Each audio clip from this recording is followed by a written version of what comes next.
नमस्कार, वो साक्षी news network के खास कार्यक्रम विश्व खबरों में आप सभी का स्वागत है। रूसी राष्ट्रपति व्लादिमीर पुतिन ने अपनी सेना के आधुनिकीकरण के लिए तो बहुत कुछ किया, लेकिन सोवियत काल से सेना में व्याप्त कई कमियों को दूर नहीं किया, जिसका परिणाम अब उन्हें भुगतना पड़ रहा है। पुतिन ने अपनी सेना और हथियारों पर भरोसा करके यूक्रेन के साथ युद्ध तो छेड़ दिया, लेकिन इसकी बड़ी कीमत उन्हें अब चुकानी पड़ रही है। रूस दुनिया में अलग थलग तो पड़ा ही है, साथ ही रूसी सैन्य रणनीतियों और रूसी सेना के पराक्रम पर भी सवाल उठने लगे हैं, क्योंकि यूक्रेन कई उन इलाकों को वापस ले चुका है जो कि रूसी नियंत्रण में चले गए थे। यूक्रेन में इमारतें भले गिर गई हैं, लेकिन इस देश के हौसले युद्ध के पहले दिन के जैसे बुलंद हैं। दुनिया के बड़े देशों ने भले शुरू में यूक्रेन को सिर्फ जुबानी सहयोग दिया था, लेकिन अब अमेरिका, ब्रिटेन तथा कई अन्य देशों की ओर से यूक्रेन को लगातार युद्धक हथियारों, सैन्य साजो सामान और बड़े बड़े आर्थिक पैकेज देकर उसकी भरपूर मदद की जा रही है। इसके अलावा मानवीय सहायता तो यूक्रेन को भारत समेत कई देशों से लगातार मिल ही रही है। एक और रूसियों सहित दुनिया के लोग पुतिन पर सवाल उठा रहे हैं, तो दूसरी ओर यूक्रेन के राष्ट्रपति वोलोदिमीर जेलेंस्की को सराह रहे हैं, क्योंकि उन्होंने साबित कर दिया है कि सामने वाले को अपने हौसलों से भी मात दी जा सकती है। हिंदी फिल्मों का एक डायलॉग बहुत मशहूर है, हार के जीतने वाले को बाजीगर कहते हैं, लेकिन अब इसे बदल कर देना चाहिए, हार के जीतने वाले को वोलोदिमीर जेलेंस्की कहते हैं। हम आपको बता दें कि जेलेंस्की युद्ध के पहले दिन से ही सेना और नागरिकों का मनोबल बढ़ाने में लगे हुए हैं और लगातार ऑनलाइन संबोधनों के जरिए देश को जीत के प्रति आश्वस्त भी करते रहते हैं। जेलेंस्की सिर्फ राष्ट्रपति कार्यालय में नहीं बैठे रहते, बल्कि वह सड़कों पर और आम जनों के बीच में भी रहते हैं। जेलेंस्की ने हाल ही में जब रूसी कब्जे से मुक्त कराए गए शहर इजियम का दौरा किया था, तो उनकी खुशी देखते ही बनती थी। इस दौरान उन्होंने अपनी सेना का अभिनंदन भी किया। इजियम शहर से आई तस्वीरों को देखें तो पता चलता है कि वहां स्थित सिटी हॉल भले ही जलकर तबाह हो चुका है, लेकिन यूक्रेन का झंडा अब वहां उसके सामने शान से लहरा रहा है।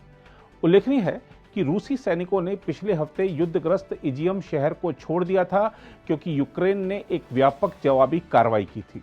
इसके अलावा कुछ दिन पहले ही यूक्रेन के सैनिकों ने देश के उत्तर पूर्वी खार्किव क्षेत्र के विशाल इलाकों को फिर से अपने कब्जे में ले लिया था। जहां तक रूस की बात है, तो एक चीज स्पष्ट है कि सत्तावादी अक्सर सेना के जरिए शासन करते हैं। पुतिन की सत्ता को बनाए रखने में भी सेना एक प्रमुख स्तंभ है, लेकिन अब हालात बदलते दिख रहे हैं। पुतिन के नेतृत्व और रूसी सेना की रणनीति और पराक्रम पर कभी इतने सवाल नहीं उठे जितने इस समय उठ रहे हैं। रूसी कब्जे वाले क्षेत्र में यूक्रेन की धमाकेदार प्रगति ने इस युद्ध की दिशा ही बदल कर रख दी है, जिससे पूरा रूसी नेतृत्व हैरान है। साफ दिख रहा है कि यूक्रेन से निपटने में रूस अपनी सेना का प्रभावी ढंग से इस्तेमाल करने में विफल रहा है। इसके अलावा यूक्रेन ने रूस के कमांड एंड कंट्रोल बुनियादी ढांचे पर प्रहार करके जो दर्द दिया है, वह रूस को भुलाई नहीं भूलेगा। यूक्रेनी सेना भौतिक और बौद्धिक रूप से भी रूसी सेना को मात दे रही है। खार्किव में यूक्रेन की जवाबी हमले की सफलता दर्शाती है कि रूसी खुफिया तंत्र कितना विफल रहा है। इस विफलता के कारण रूस को इस महत्वपूर्ण क्षेत्र में अपनी सेना की तैनाती की योजना में फेरबदल करने पर मजबूर होना पड़ा।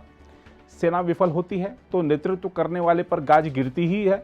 इसलिए रूस ने क्षेत्र के प्रभारी लेफ्टिनेंट जनरल रोमन बर्डनिकोव को बर्खास्त कर दिया।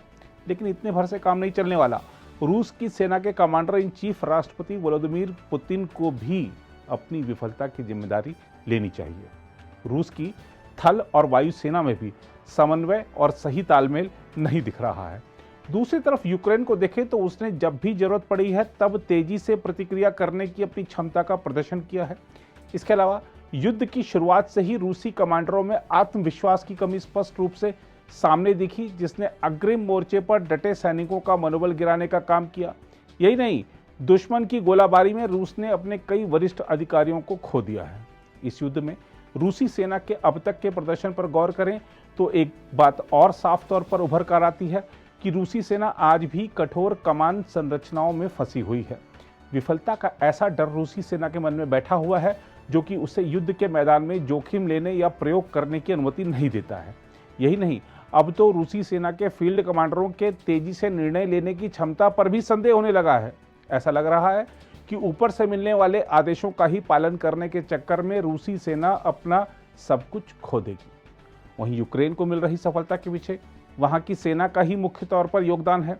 आपने शायद ओलेक्जेंडर सिर्स्की के बारे में कभी नहीं सुना होगा, लेकिन हम आपको बता दें कि कर्नल जनरल सिर्स्की 21वीं सदी के अब तक के सबसे सफल जनरल होने के दावेदार हो सकते हैं।